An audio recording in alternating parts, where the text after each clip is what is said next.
There can be little doubt that the early Renaissance in Italy stands as one of the most beloved and studied periods of art history. The emergence of humanistic art and culture from the ashes of medieval feudalism has fascinated generations of art lovers. In this program, you'll trace the origins of the Renaissance through the lovely and compelling artworks of 14th and 15th century Italy housed in the Hermitage Museum. It was the age of the powerful Medici family, the golden age of Florence, and the innovative painting of artists like Fra Angelico, Simone Martini, and Fra Filippo Lippi. Artists reawakened the beauty of the human figure and the nobility of the individual.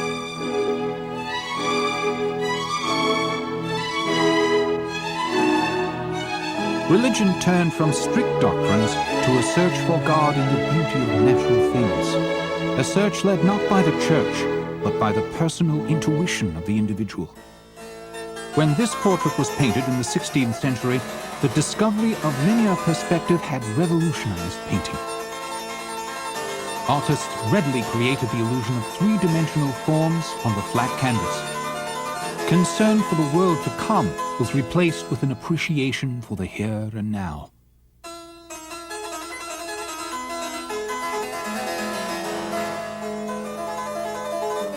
Palma Vecchio's dignified portrait of a man from the early 16th century reflects the New World view.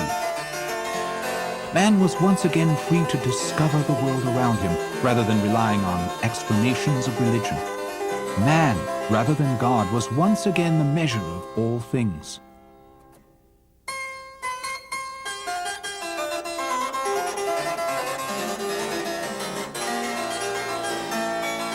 La Bella Maniera, or the beautiful style, took hold as the 16th century developed.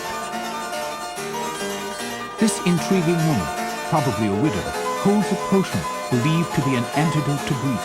An inscription on the vessel is a quote from Homer's Odyssey. It says the potion relieves pain, removes anger, and results in oblivion.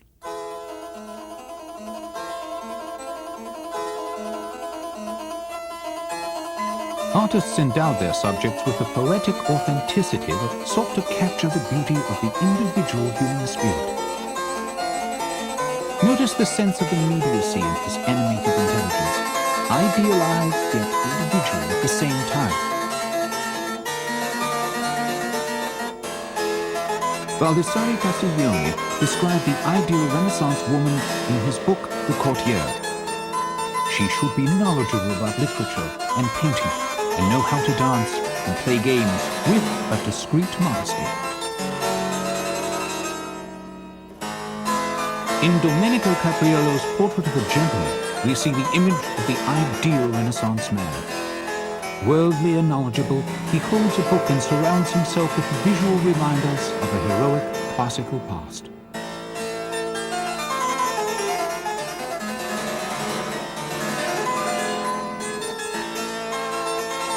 Notice in this group portrait how each person is painted as a unique individual, yet at the same time shown at their best. High social status is not stressed. The portrait likely represents the members of a family. The Annunciation is a favorite religious topic of Renaissance artists. In a work that dates just before the 16th century, Cima de Conigliano captures the moment when the Virgin becomes impregnated with the Holy Spirit. Realistic-looking figures exist in a setting of three-dimensional depth. The angel, who looks almost human, has flown silently through the open window to tell her that she will bear the Son of God. The word icon means likeness in Greek. In early Christian times, icons were small and hinged so they could be carried by nomadic monks on their journeys. But this Byzantine icon is larger and dates from a later age, the 13th century. It is labeled Proto-Renaissance because the idea of three-dimensional modeling is beginning to take hold in this otherwise almost medieval work.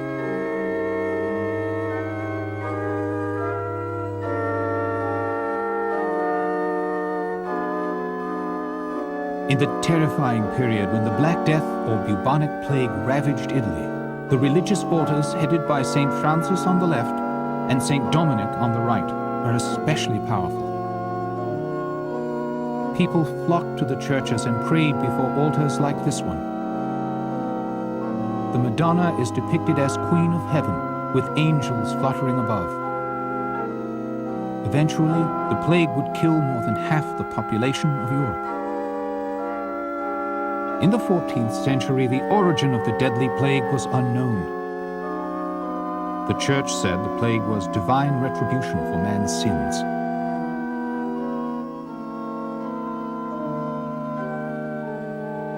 Franciscan monks gave gentle spiritual comfort, preparing the dying for eternal salvation, while the Dominican order preached against heresy. For their fierce but loyal guarding of the faith, they were called Dogs of the Lord.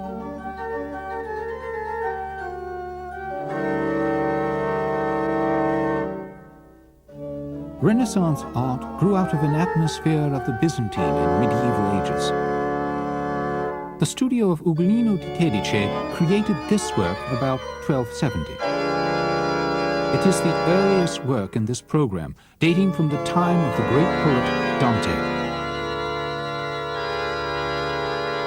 The Russian poet Valery Brusov wrote about this painting in his book called Little Lamps, published in the early 20th century.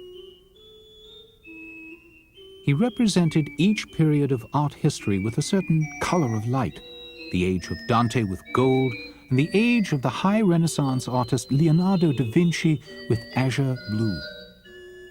He wrote, "Centuries, little lamps, how you are stretched in the darkness through our brains, along the solid thread of time, diverse flames, you beguile the eye. Lamps are burning, some brightly, some dimly. The age of Dante is a mysterious glimmer, ominously gold. O Leonardo, your azure radiance."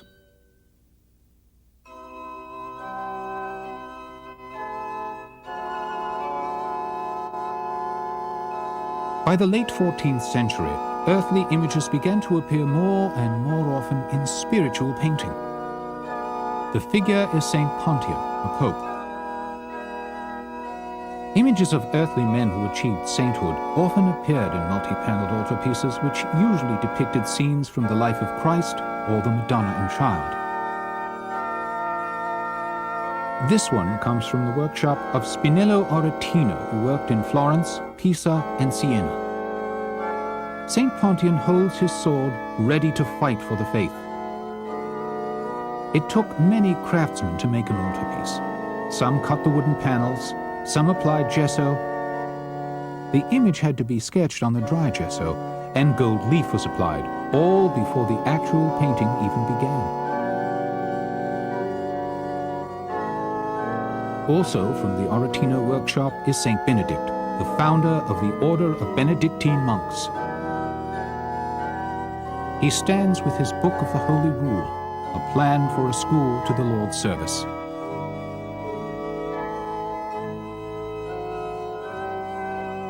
Lorenzo de Nicolo Guerini painted in Florence at the beginning of the 15th century. His decorative painting, laced with Gothic arched frames, reflects the taste of the growing class of wealthy merchants in Florence. They sought luxury and social stature.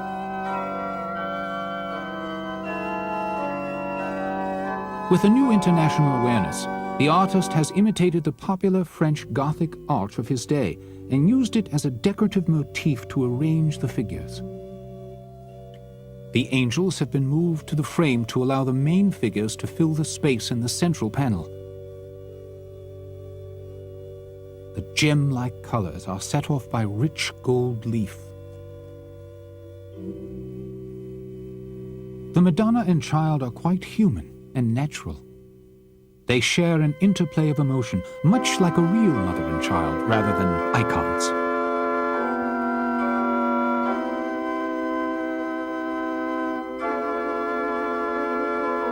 Inventive and colorful winged figures surround the work.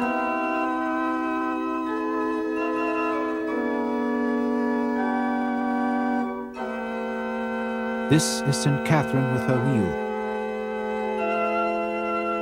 the mature crucified Christ,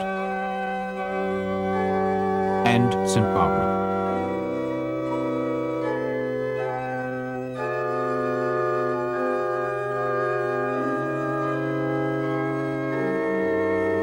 The Virgin and Gabriel by an unknown artist is a much earlier work of Greek Orthodox origin. The Virgin is seated in an Old Testament setting, a representation of the Holy Land. She recoils with surprise and modesty when she learns that she will bear the Son of God.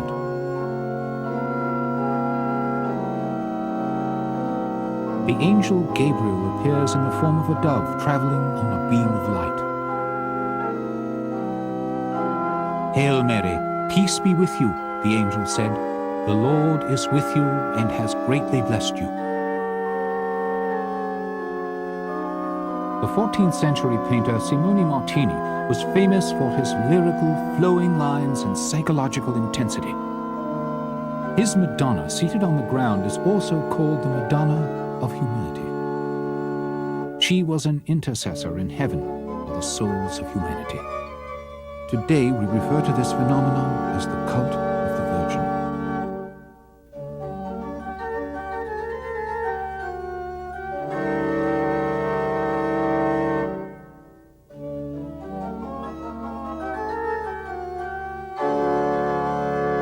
Simone's flowing lines, even in this sadly damaged work, are a tribute to her beauty. Simone counted among his friends the Renaissance poet and humanist Petrarch. He wrote, "That land is blessed, the dale is bright, where I was a captive of beautiful eyes." The Virgin is treated as a subject of courtly love. Even monks wrote poetry lauding her beauty, just as knights wrote in praise of their ladies who were their lords' wives. Mary's youth and beauty were equated with spiritual love.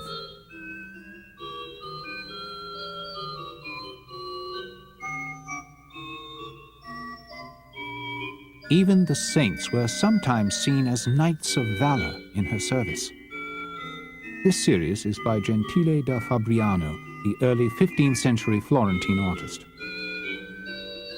Florence was then the intellectual and artistic capital of the continent, ruled by the Medici, bankers to all of Europe. To atone for their sin of usury, they became lavish patrons of the arts, to the service of God. The subject had to be religious.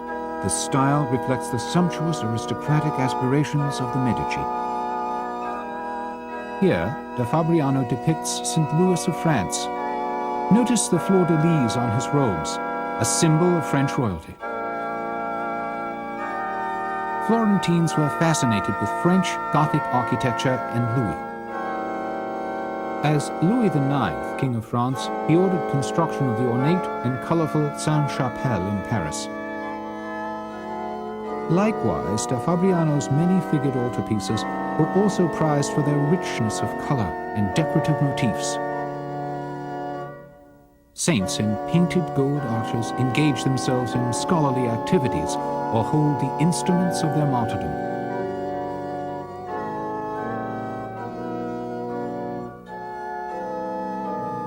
It is not known whether Fra Angelico was trained as a painter before or after he was ordained as a Dominican friar. This fresco used to be in the dining hall of the Dominican monastery at Fiesole, where he lived. A work of the early 15th century, it represents the Virgin and Child with Saints Dominic and Thomas Aquinas.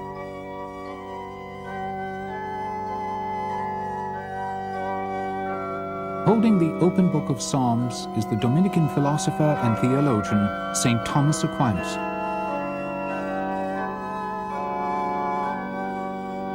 St. Dominic holds a lily, a symbol of the Virgin's purity.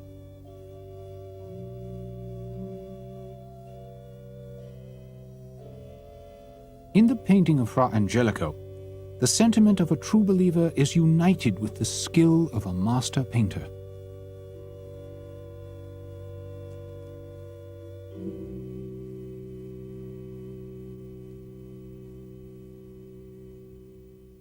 Many of Fra Angelico's works were commissioned by wealthy private patrons who hired artists to paint church interiors.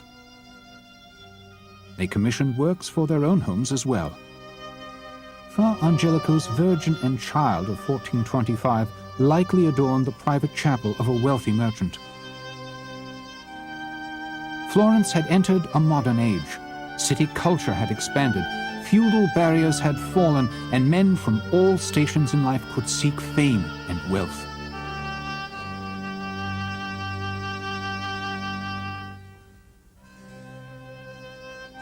Fra Filippo Lippi was a favorite Medici artist.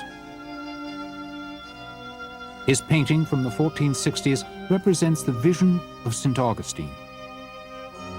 The Holy Trinity was the topic on Augustine's mind when he saw an angel in the shape of a boy who was drawing water from the sea. But Fra Filippo has transferred the scene to his local river, the Arno. Fra Filippo was an orphan raised by Carmelite monks who himself became a friar. Unsuited for religious life, he absconded with the nun Lucrezia, with whom he had a son. They were forced to marry by papal order. Many of his paintings of the Virgin are said to be likenesses of Lucrezia. His choice of the topic of St. Augustine is an interesting one because St. Augustine himself lived with a woman for 14 years, had a son, and was tormented by the choice between marriage and the church. As the Renaissance developed, non-religious themes became ever more prevalent in art. This is the top of a marriage chest or large storage trunk to keep clothes, or even more often, the bride's dowry.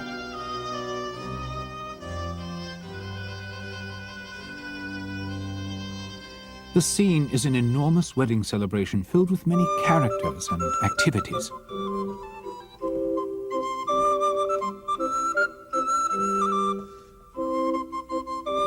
With little, if any, religious theme, it is simply a scene from daily life, a genre painting.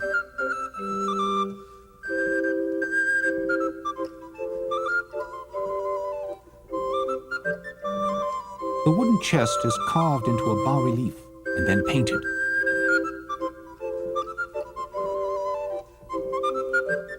Figures of the bride and groom.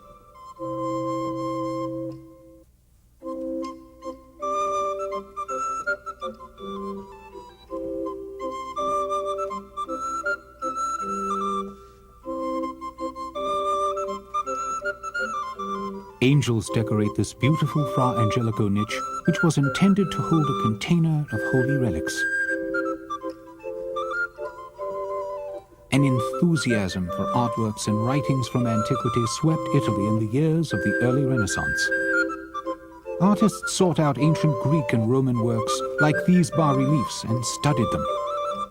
They were fascinated by the concept of ideal proportions in the human figure. Cosimo de' Medici himself was an avid collector of antique works and hosted an elite artistic and literary circle, all interested in the creations of antiquity. Scholars like Petrarch had already discovered ancient manuscripts of Greek and Roman literature and philosophy. In the end, Renaissance values evolved out of the dialogue between Christian humanism and the spirit of antiquity.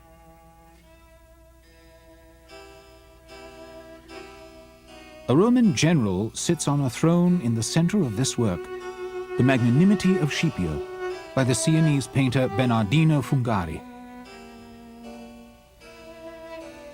The painting from about 1512 tells the story from Roman history of a General Scipio who is given a princess in marriage by her family, even though she loves another man. Scipio could insist that she be his bride, but he releases her from the marriage so that she can wed her true love.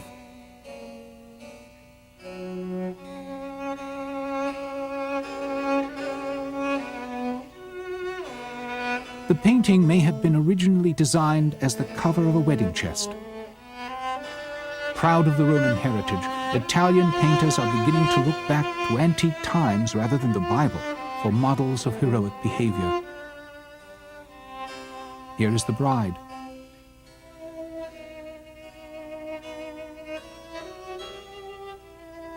and the bridegroom.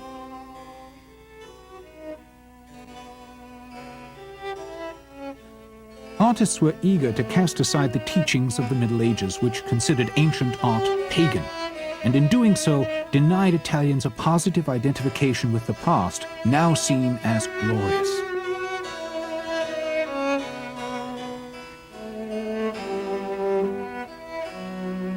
The generous Roman general Scipio plays host to the wedding of his rival.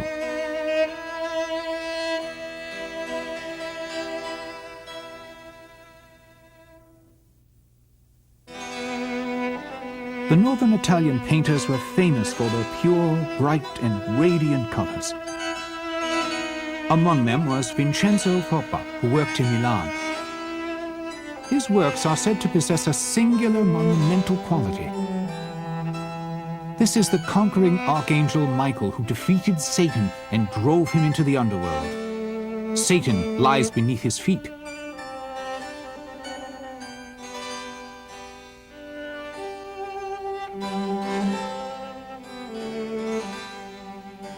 The Archangel Michael stands with his sword, dressed in a knight's suit of armor, outfitted in full regalia. His head is surrounded by a golden halo. His soft, feathered wings appear over his shoulders.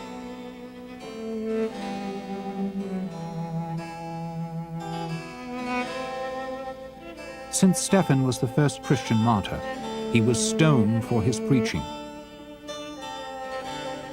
Appearing before a governing council after Christ's crucifixion, he told the gathering he had killed the prophet of God. Florence has been recorded in history as the cradle of the Renaissance. One of the city's greatest attractions was the workshop of the Della Robbia family. Their sculpted terracotta figures were covered with an opaque colored glaze. This nativity scene dates from the late 15th century. It is set in a typical Italian landscape, complete with the details of country life.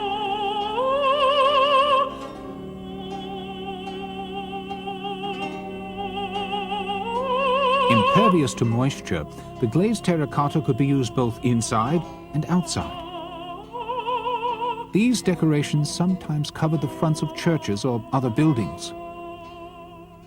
The Della Robbia workshop was famous for what was called the sweet style. It avoided dramatic extremes, investing its subjects instead with a serene spiritual magnetism. The works are not the product of one man, but a family who pioneered this technique of vitreous glazes on terracotta. Luca della Robbia, his nephew Andrea, and Giovanni della Robbia are all known to have worked in the studio.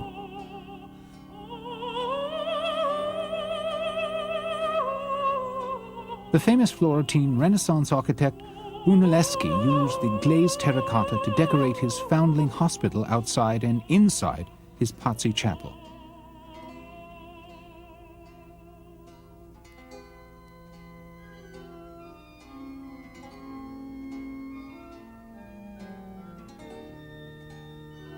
Antonio Rossellino was also a proponent of the sweet style. These low marble reliefs seem to just barely escape the surface of the stone. A gentle modulation of forms casts a soft play of smoky shadows across the faces of the Virgin and Child. A relief by Mino de Fiesole.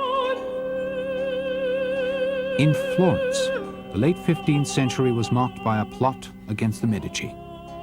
The rival Pazzi family attempted to stab both Cosimo's grandsons as they prayed before the altar. The older of the two, Giuliano, was killed, but Lorenzo survived to be called Lorenzo the Magnificent, to usher in a second golden age of artistic splendor in Florence.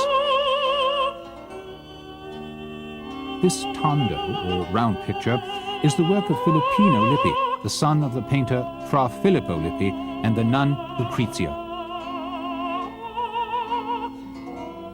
Lorenzo the Magnificent was Filippino's patron. The subject is the adoration of the child. The style is both elegant and decorative, with delicate fluttering lines and elusive veils of color. The Madonna has an air of melancholy reflection.